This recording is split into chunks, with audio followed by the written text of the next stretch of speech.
کہ جس وقت آپ مکہ فتح کر کے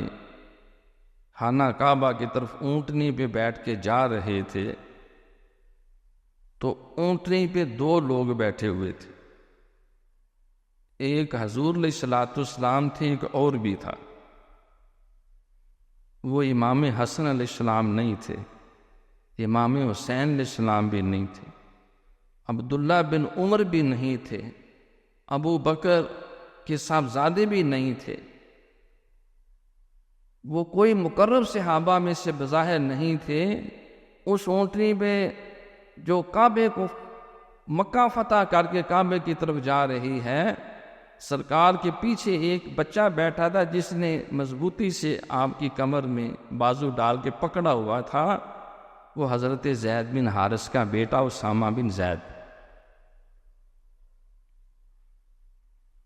غلام ابن غلام۔ بظاہر